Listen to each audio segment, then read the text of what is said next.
آپ صلی اللہ علیہ وسلم جوامع الکلم آپ اللہ رب العالمین نے آپ کو بنا کر بھیجا تھا. آپ صلی اللہ علیہ وسلم تھوڑی سی بات بیان کر کے لوگوں کو بہت ساری نصیحتیں بیان کرتے تھے. تھوڑی سی بات بتا کر لوگوں کو بہت ساری نصیحتیں پہنچتی تھی. اس کو جوامع الکلم کہتے تھے. کیونکہ جب اللہ کے نبی صلی اللہ علیہ وسلم مکہ میں تھے اس وقت یہ آیت اتری الیوم اکملت لکم دینکم واتممت علیکم نعمتی ورضیت لکم الاسلام دینا. اور یہ آیت جس وقت اتری وہ حجۃ الوداع کے موقع پر تھا. اللہ کے نبی صلی اللہ علیہ وسلم حج کے موقع پر تھے. اسی وقت یہ آیت اتری تھی. اللہ رب العالمین کیا کہتا ہے؟ میں نے تمہارے لیے تمہارے دین کو مکمل کر دیا. واتممت علیکم نعمتی، اور میں نے اپنے نعمت کو تم پر پورا کر دیا. ورضیت لکم الاسلام دینا، اور میں نے تمہارے دین اسلام سے راضی ہوں. یہ اللہ رب العالمین نبی اکرم صلی اللہ علیہ وسلم کو کہہ رہے ہیں. تو جس وقت آیت نازل ہوئی تو آپ صلی اللہ علیہ وسلم نے لوگوں کو بتایا، اور یہ بھی ایک نصیحت کے طور پر تھی. کیونکہ آپ صلی اللہ علیہ وسلم نے بہت سارے صحابہ کو یہ اشارہ کر دیے تھے کہ میں اس سال کے بعد آئندہ سال تم سے ملوں گا کہ نہیں ملوں گا مجھے پتہ نہیں ہے. ہو سکتا ہے میں آئندہ سال تم سے نہ ملوں. جیسا کہ حضرت معاذ بن جبل رضی اللہ عنہ جب یمن کا گورنر بنا کر کے بھیجا آپ صلی اللہ علیہ وسلم نے، جب وہ جانے لگے تو آپ صلی اللہ علیہ وسلم نے ان سے فرمایا ہو سکتا ہے آئندہ سال میں تم سے نہ مل سکوں، ہو سکتا ہے آئندہ سال تم مجھ سے مل نہ سکو. اس جملہ کو سننا تھا. حضرت معاذ بن جبل رضی اللہ عنہ رو پڑے. کیوں نہ رو پڑے؟ کیونکہ آپ صلی اللہ علیہ وسلم کی زندگی ایسی تھی، لوگوں کے معاملے میں، گھر کے معاملے میں صحابہ کی خدمت کرنا، ان تمام چیزوں میں آپ صلی اللہ علیہ وسلم کا اخلاق و کردار ایسا تھا کہ لوگ ایک ایک جملہ پر اپنی جان کو قربان کر دینے والے تھے. اور آپ صلی اللہ علیہ وسلم کے بارے میں جب لوگوں کو معلوم ہو گیا کہ آپ صلی اللہ علیہ وسلم اس سال حج کرنے جا رہے ہیں تو لوگ قریہ گاؤں شہر کے لوگ جان لیے. اس کے بعد حج کے لیے وہ لوگ بھی چلے گئے.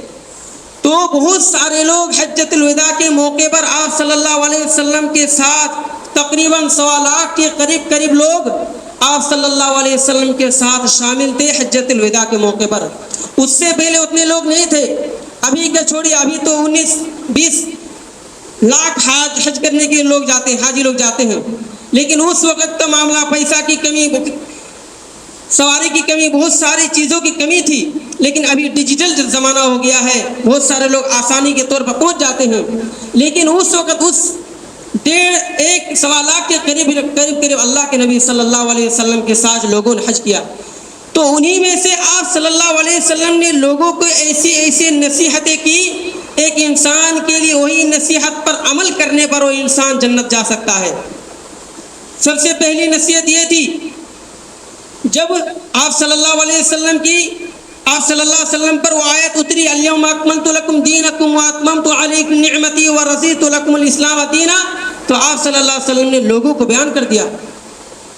بیان کرنے کے بعد آپ صلی اللہ علیہ وسلم کے انتقال کے کچھ دنوں کے بعد اس کو عملی جامہ عبداللہ بن عمر رضی اللہ عنہ نے پہنایا. حضرت ابو موسیٰ اشعری رضی اللہ عنہ عبداللہ بن عمر رضی اللہ عنہ کے علاقے میں جاتے ہیں، اور علاقے میں جیسے جاتے ہیں مسجد گھستے ہیں، داخل ہوتے ہیں، دیکھتے ہیں کچھ لوگ یہاں کھڑے، کچھ لوگ مسجد کے چاروں طرف سے، وہاں 5 لوگ ہیں، یہاں 6 لوگ، اس طرح ٹولیاں بنائے ہوئے ہیں، اور کھجور کی گٹھلیوں میں سبحان اللہ کا ورد کر رہے ہیں. حضرت ابو موسیٰ اشعری رضی اللہ عنہ نے دیکھا کہ نبی اکرم صلی اللہ علیہ وسلم کے جانے کے کچھ دنوں کے بعد لوگ کیسے عمل کر رہے ہیں. حضرت عبداللہ بن عمر رضی اللہ عنہ کے پاس گئے. وہ گھر ہی میں تھے. بہت سارے لوگ باہر عبداللہ بن عمر رضی اللہ عنہ کا انتظار کر رہے تھے کہ کب نکلیں گے، ہم ان سے علم حاصل کریں گے، ان سے دین کا علم سیکھیں گے. جب حضرت عبداللہ بن عمر رضی اللہ عنہ نکلتے ہیں تو حضرت ابو موسیٰ اشعری رضی اللہ عنہ نے کہا کہ عبداللہ بن عمر رضی اللہ عنہ، آپ کو معلوم ہے کہ آپ کی مسجد میں، آپ کے گاؤں کی مسجد مسجد میں کیا کیا ہو رہا ہے؟ عبداللہ بن عمر رضی اللہ عنہ نے کہا مجھے کچھ معلوم نہیں کہ کیا ہو رہا ہے. تو کہا چلیے میں آپ کو دکھاتا ہوں. جب مسجد کے اندر گھستے ہیں تو دیکھتے ہیں بہت سارے لوگ ٹولیوں میں بندھے ہوئے ہیں, جماعت میں بندھے ہوئے ہیں, اور کھجور کی گٹھلیوں میں سبحان اللہ کا ذکر کر رہے ہیں. عبداللہ بن عمر رضی اللہ عنہ نے ڈانٹا اور انہیں یہ کہا کہ تم لوگ ان گٹھلیوں میں سبحان اللہ کا ذکر کے بجائے اپنی گناہ کو شمار کرتے تو زیادہ بہتر ہوتا. ابھی نبی اکرم صلی اللہ علیہ وسلم کی وفات نہیں ہوئی ہے, کپڑے گندے نہیں ہوئے ہیں, آپ صلی اللہ علیہ وسلم کے برتن ابھی ٹوٹے پھوٹے نہیں ہیں, اور تم لوگوں نے ایسی باتیں ایجاد کر دی جو آپ صلی اللہ علیہ وسلم نے ہمیں نہیں بیان کیا, نہیں بتایا, اور تم نے ایسے عمل کر دیے. ان لوگوں کو ڈانٹا پھٹکارا. تو جب صحابہ کرام چھوٹی چھوٹی باتوں پہ دین اسلام میں داخل نہیں کرتے تھے, چھوٹی چھوٹی باتوں کو, تو بڑے بڑے بدعات کو کیسے وہ لوگ انجام دیں گے, یہ سوچنے پر محال ہو سکتا ہے. یہ ایک بہت خطرناکی کی بات ہے.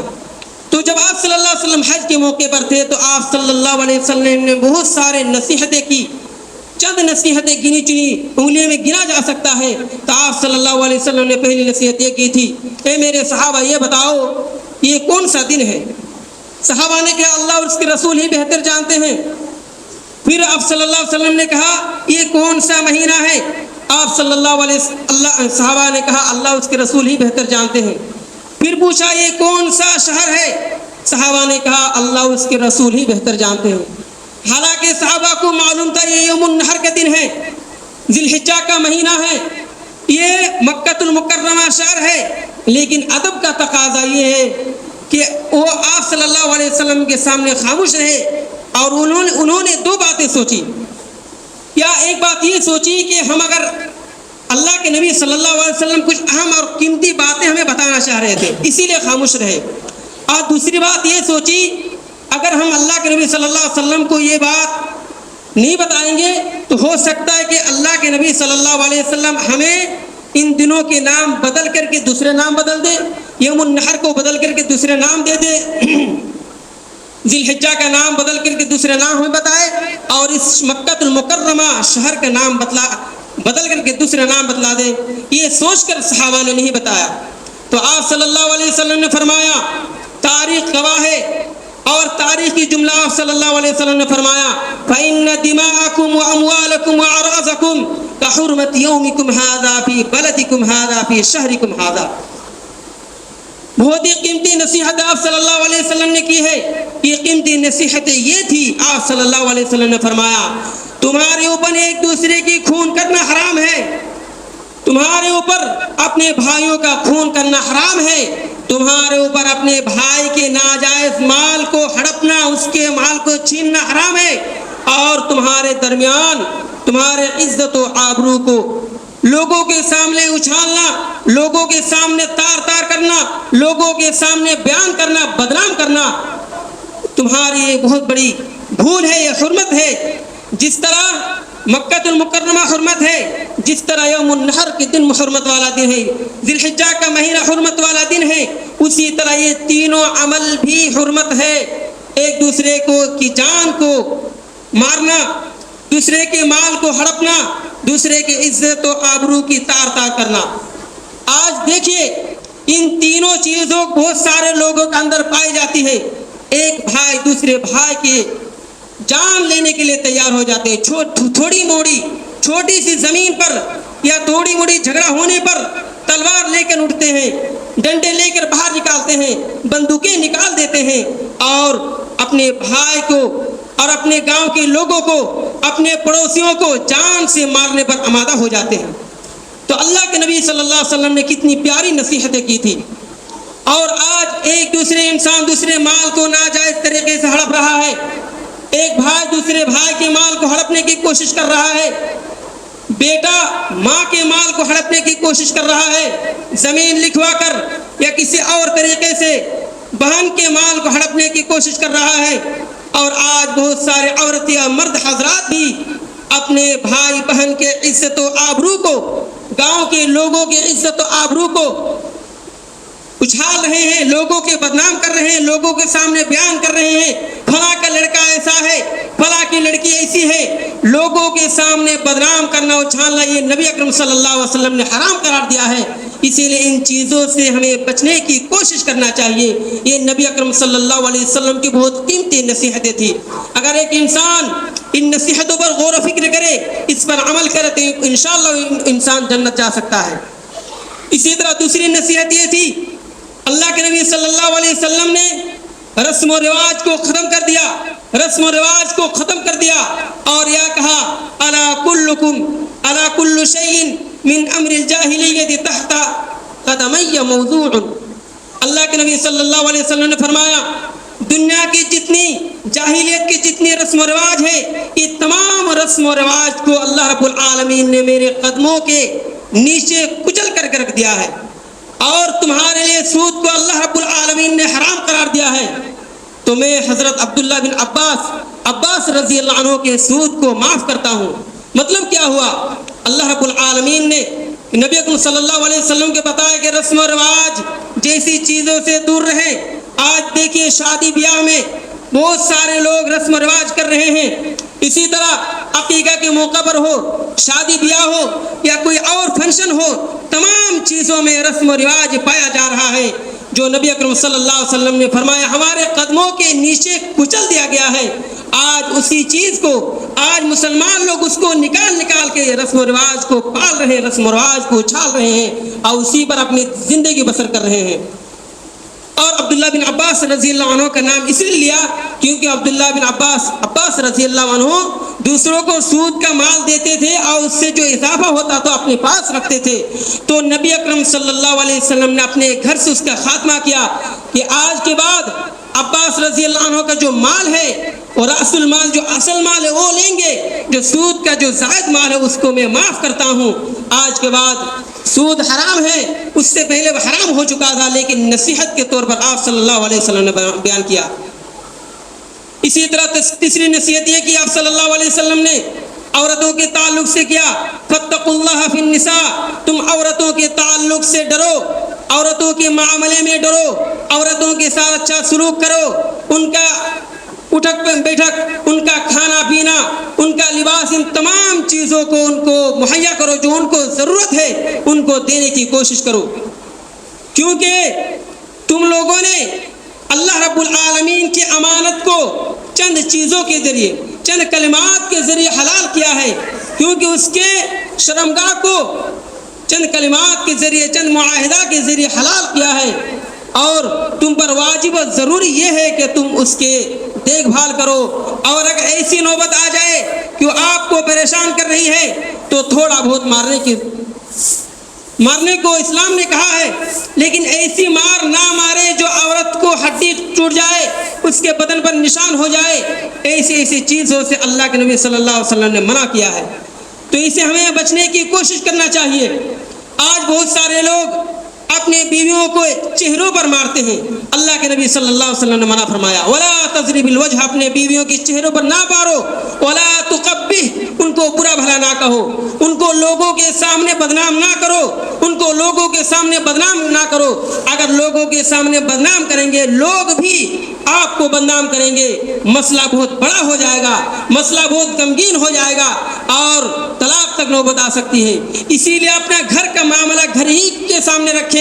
ہو سکتا ہے صبح کو آپ کے درمیان لڑائی ہو اور شام تک میں معاملہ ٹھیک ٹھاک ہو جائے. اسی لیے اپنے گھر کا معاملہ گھر کے سامنے ہی رکھنا چاہیے. اسی طرح چوتھی نصیحت آپ صلی اللہ علیہ وسلم نے یہ کی آپ صلی اللہ علیہ وسلم نے یہ کی چوتھی نصیحت ترکت فیکم امرین لم تضلوا ما تمسکتم بہما. تم لوگ دو چیزوں کو تھامے رکھنا, تم لوگ دو چیزوں کو ہمیشہ مضبوطی سے پکڑے ہوئے رکھنا. اگر تم ان دونوں چیزوں کو مضبوطی سے پکڑے رہو گے کبھی گمراہ نہیں ہوگے. آج بہت سارے لوگ اعتراض کرتے ہیں ہم لوگ قرآن نہیں پڑھیں گے بلکہ علماء پڑھیں گے, وہ ہمیں بتائیں گے. ارے قرآن پڑھو تو صحیح, بتاؤ اپنے سینے پر ہاتھ رکھ کر کے رمضان کے بعد کتنے لوگوں نے قرآن کی ایک آیت پڑھی ہوگی, کتنے لوگوں نے قرآن کی ایک یا دو آیت پڑھی ہوگی. جو لوگ پڑھتے ہوں گے الحمدللہ کا شکر ادا کریں, جو لوگ نہیں پڑھتے ہیں وہ اپنے اوپر یہ سوچیں کہ اللہ رب العالمین نے ہمیں نیکیوں سے محروم کر دیا ہے.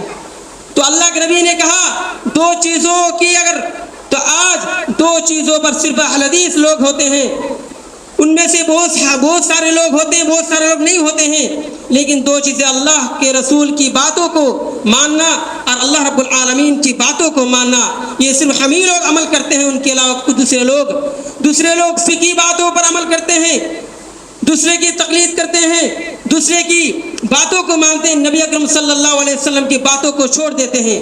یہ تمام نصیحتیں آپ صلی اللہ علیہ وسلم نے حجۃ الوداع کے موقع پر فرمایا اور لوگوں کو یہ کہا انتم تسألون عنی، تم لوگ میرے بارے میں سوال کیے جاؤ گے، تم لوگ میرے بارے میں قیامت کے دن سوال کیے جاؤ گے، تم لوگ اللہ رب العالمین کو کیا جواب دو گے؟ صحابہ نے یہ کہا انکا نشہد قد بلغت ونصحت وادیت، صحابہ نے کہا یا اللہ کے نبی صلی اللہ علیہ وسلم ہم گواہی دیتے ہیں کہ آپ نے جو آپ کو اللہ رب العالمین نے رسالت دیا ہے، جو نبوت اور رسالت دیا ہے، آپ نے ہم پر پہنچا دیا ہے اور آپ نے اپنے خیر خواہی کا حق ادا کر دیا ہے، آپ نے پوری بات ہم تک پہنچا دی ہے۔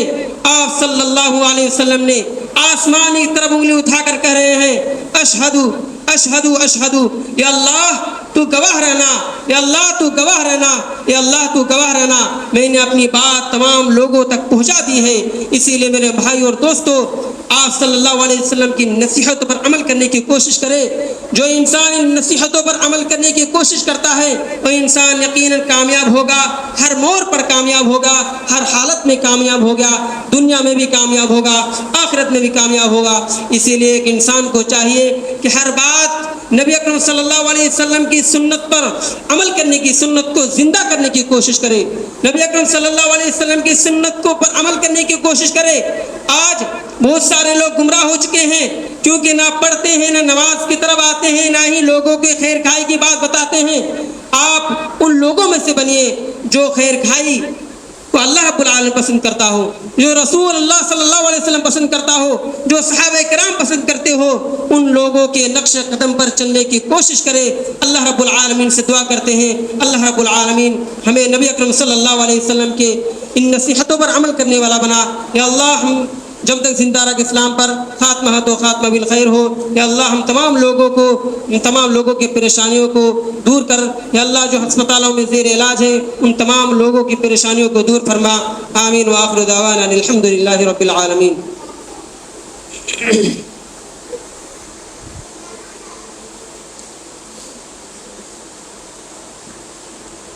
ان الحمد للہ نحمده ونستعینه ونستغفره ونعوذ بالله من شرور أنفسنا ومن سيئات أعمالنا، من يهده الله فلا مضل له ومن يضلل فلا هادي له، وأشهد أن لا إله إلا الله وحده لا شريك له، وأشهد أن محمدا عبده ورسوله، أما بعد فإن خير الحديث كتاب الله، وخير الهدي هدي محمد صلى الله عليه وسلم، وشر الأمور محدثاتها، وكل محدثة بدعة، وكل بدعة ضلالة، وكل ضلالة في النار۔